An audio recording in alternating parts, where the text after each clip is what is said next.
Assalamualaikum warahmatullahi wabarakatuh. Pagi anak-anak, sehat? Ya, mudah-mudahan kita senantiasa diberikan kesehatan dan senantiasa dalam keadaan berbahagia. Sebelumnya, perkenalkan, nama Bapak Seno Haryanto yang di sekolah kita SMP Negeri 2 Cibarang. Bapak diberikan tugas untuk mengampu mata pelajaran IPS. Dan untuk pagi hari ini kita akan membahas bersama-sama 3 materi, yaitu yang pertama nasionalisme, kemudian yang berikutnya patriotisme, dan terakhir adalah pendidikan anti korupsi. Kita mulai dari yang pertama, yaitu nasionalisme. Nasionalisme pengertiannya itu kalau secara etimologis berdasarkan dari asal katanya itu dari kata nasional dan isme. Nasional itu adalah kebangsaan, kemudian isme itu adalah paham. Jadi secara singkat artinya paham kebangsaan. Kemudian juga bisa diartikan lebih luas lagi, yaitu sebagai kesadaran dan semangat cinta tanah air. Nasionalisme memiliki ciri-ciri sikap, yaitu diantaranya cinta tanah air, rela berkorban demi kepentingan bangsa dan negara. Kemudian yang berikutnya, menempatkan persatuan, kesatuan, serta keselamatan bangsa dan negara di atas kepentingan pribadi dan golongan. Yang berikutnya, ciri yang keempat yaitu berjiwa pembaharu atau inovatif. Kemudian yang kelima adalah tidak kenal menyerah. Ya, untuk berikutnya pengertian dari patriotisme. Patriotisme berasal dari kata patriot dan isme. Patriot itu jiwa kepahlawanan yang gagah berani, pantang menyerah, dan rela berkorban segalanya demi bangsa dan negara. Sedangkan isme adalah seperti tadi, yaitu paham, ya, suatu paham. Patriotisme memiliki ciri jiwa. Yang pertama, mencintai bangsa dan tanah air Indonesia, kemudian rela berkorban demi bangsa dan negara, bangga berbangsa dan bertanah air Indonesia, kemudian menempatkan kepentingan bangsa dan negara di atas kepentingan pribadi dan golongan. Beberapa sikap yang tidak sesuai dengan nasionalisme dan patriotisme itu meliputi diantaranya adalah yang pertama, egoisme. Egois itu adalah sikap yang mementingkan diri sendiri. Kemudian yang kedua, ekstremis. Ekstremis itu sikap keras yang mempertahankan pendirian dan menghalalkan segala cara untuk mencapai tujuan pribadi. Kemudian sikap yang tidak sesuai dengan nasionalisme dan patriotisme yang ketiga adalah terorisme. Terorisme adalah tindakan sistematis yang bertujuan menciptakan kepanikan, keresahan, dan suasana yang tidak aman di dalam masyarakat. Sikap yang keempat, primordialisme, yaitu sikap mementingkan daerahnya, sukunya, agamanya, ras, ataupun golongannya sendiri. Sikap yang tidak sesuai berikutnya adalah separatisme.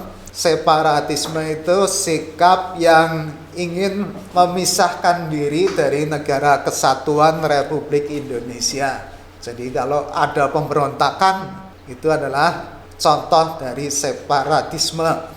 Yang keenam, sikap yang keenam adalah provinsionalisme. Sikap yang hanya mementingkan provinsinya sendiri, tidak mempedulikan kepentingan provinsi yang lain. Kalau kita perhatikan Provinsionalisme itu kelihatannya hampir sama dengan primordialisme, tapi di situ kita bisa melihat bahwa primordialisme itu lebih luas. Ya, kita lihat primordialisme bukan hanya mementingkan daerahnya saja ya. Kalau provinsionalisme itu mementingkan provinsinya, daerah provinsinya saja, tapi kalau primordialisme di situ selain bisa mementingkan daerah, juga mementingkan agamanya, mementingkan sukunya, mementingkan golongannya sendiri. Berikutnya, bagaimana terapannya di sekolah untuk nasionalisme dan patriotisme ditanamkan. Di antaranya kalian nanti bisa melaksanakan beberapa hal seperti berikut ini. Di antaranya yang pertama, melaksanakan upacara bendera. Jadi kegiatan upacara bendera itu adalah suatu bentuk kegiatan penanaman sikap nasionalisme dan juga patriotisme. Kemudian berlatih aktif dalam organisasi. Dengan kalian terlibat dalam organisasi-organisasi yang ada di sekolah, di antaranya mungkin OSIS, kemudian lagi kegiatan PMR atau pramuka, itu aktif dalam organisasi itu juga merupakan suatu latihan dalam menanamkan jiwa nasionalisme, patriotisme. Yang berikutnya, menyanyikan lagu-lagu nasional. Menyanyikan lagu nasional, di dalam lagu itu syairnya menggambarkan tentang cinta tanah air.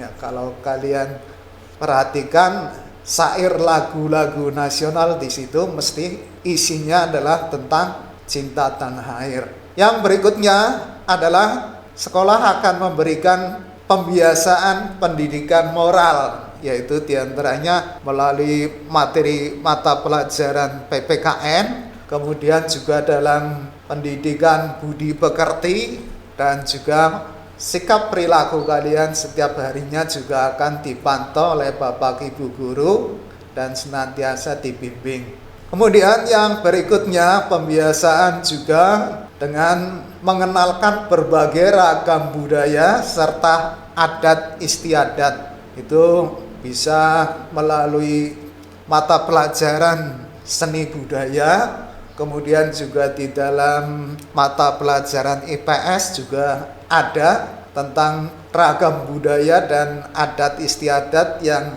ada di negara kita. Pembiasaan yang berikutnya di sekolah, yang berikutnya diantaranya juga mengenalkan para tokoh pahlawan Indonesia. Di kelas-kelas kalian akan juga melihat beberapa lukisan tokoh-tokoh pahlawan kita. Kemudian juga di dalam pelajaran PPKN, kemudian di pelajaran IPS juga akan dikenalkan tokoh-tokoh pahlawan kita. Pembiasaan yang lain dilaksanakan juga, diantaranya berupa wisata edukasi.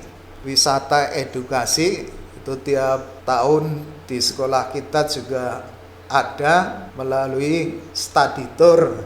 Ya, study tour kita SMP Negeri 2 Aji Barang itu sering ke Taman Mini Indonesia Indah. Ya, di sana itu ada miniatur dari budaya bangsa kita. Demikian tadi untuk materi tentang nasionalisme dan patriotisme. Yang berikutnya kita lanjut kepada pendidikan anti korupsi. Pengertian dari tindakan pidana korupsi itu adalah tindakan yang mengakibatkan kerugian negara. Intinya itu, korupsi adalah tindakan yang mengakibatkan kerugian keuangan negara. Yang tindakannya bisa berupa suap menyuap, penggelapan dalam jabatan, pemerasan, kemudian perbuatan curang baik di kantor maupun di kegiatan perjalanan dan sebagainya. Kemudian benturan kepentingan dalam pengadaan barang, dan tindakan lain yang menunjang terjadinya tindakan korupsi. Kemudian apa sih yang dimaksud dengan anti korupsi? Anti korupsi adalah semua tindakan yang melawan, memberantas, menentang, dan juga mencegah terjadinya korupsi. Jadi pendidikan anti korupsi itu adalah upaya memberikan pemahaman dan penanaman nilai-nilai kepada peserta didik agar berperilaku anti korupsi. Kita lanjut berikutnya, tujuan dari pendidikan anti korupsi. Tujuan dari pendidikan anti korupsi ada 4, yaitu yang pertama, membangun kehidupan sekolah sebagai bagian dari masyarakat melalui penciptaan lingkungan belajar yang berbudaya, integritas, anti korupsi. Mengembangkan potensi kalbu nurani peserta didik melalui ranah afektif sebagai manusia yang memiliki kepekaan hati dan selalu menjunjung tinggi nilai budaya sebagai wujud rasa cinta tanah air serta didukung wawasan kebangsaan yang kuat. Kemudian menumbuhkan sikap perilaku kebiasaan yang terpuji sejalan dengan nilai-nilai universal dan tradisi budaya bangsa yang religius. Negara kita adalah merupakan negara dengan bangsa yang religius, di mana mayoritas bangsa kita merupakan masyarakat beragama, walaupun ada yang beragama Islam, ada pula yang beragama Kristen, ada pula yang beragama Buddha dan agama-agama yang lain. Kemudian yang berikutnya, menanamkan jiwa kepemimpinan yang profesional, bertanggung jawab sebagai generasi penerus bangsa. Menyelenggarakan manajemen sekolah secara terbuka, transparan, profesional, dan bertanggung jawab. Ya, itu beberapa tujuan dari pendidikan anti korupsi. Kemudian bagaimana peran pendidikan dalam mencegah perilaku tindak korupsi secara dini, yaitu diantaranya dengan penyelenggaraan manajemen berbasis sekolah secara profesional, transparan, dan akuntabel. Jadi penyelenggaraan pengelolaan sekolah itu dilakukan secara profesional, ya, bukan asal-asalan. Kemudian secara transparan, terbuka, bisa dilihat, bisa diaudit, dan akuntabel. Kemudian penyelenggaraan kegiatan pembelajaran yang secara holistik, yang mengembangkan semua ranah kemampuan melalui pendekatan belajar aktif, keteladanan, pembiasaan, dan pembudayaan. Yang ketiga, meningkatkan kepedulian dan partisipasi publik agar sekolah menjadi institusi yang berbudaya, integritas, anti korupsi dalam setiap aktivitasnya. Berikutnya, nilai-nilai atau karakter yang dikembangkan dalam pendidikan anti korupsi. Kalau kita perhatikan di layar, di situ ada 9 ya, ada 9 nilai atau karakter yang dikembangkan dalam pendidikan anti korupsi. Yaitu yang pertama, jujur. Yang kedua, disiplin. Yang ketiga, tanggung jawab. Yang keempat, kerja keras. Yang kelima, sederhana. Yang keenam, mandiri. Berikutnya, adil, berani, dan peduli. Lebih lengkapnya untuk jujur, contohnya karakter jujur itu adalah selalu berbicara sesuai dengan fakta. Kemudian berbuat juga sesuai dengan kenyataan, konsisten, tidak mencela-mencela. Kemudian tidak pula melakukan perbuatan curang, tidak berbohong. Kemudian juga tidak mengakui hak milik orang lain sebagai miliknya. Yang berikutnya, disiplin. Disiplin itu adalah Contoh indikatornya berkomitmen untuk selalu berperilaku konsisten dan berpegang teguh pada aturan yang ada dalam semua kegiatan. Kalau ada aturan berangkat jam 6:30 sudah harus sampai di sekolah, ya itu dilaksanakan persis jam 6:30 kalian bisa datang di sekolah. Harus absen, ya maka kalian juga absen. Ada kegiatan upacara, ya kalian laksanakan upacara sesuai dengan waktunya juga. Maka di situ berarti kalian telah melakukan sikap atau karakter disiplin. Kemudian yang ketiga, tanggung jawab. Tanggung jawab itu indikatornya bisa selalu menyelesaikan pekerjaan dan tugas-tugasnya secara tuntas dengan hasil yang terbaik.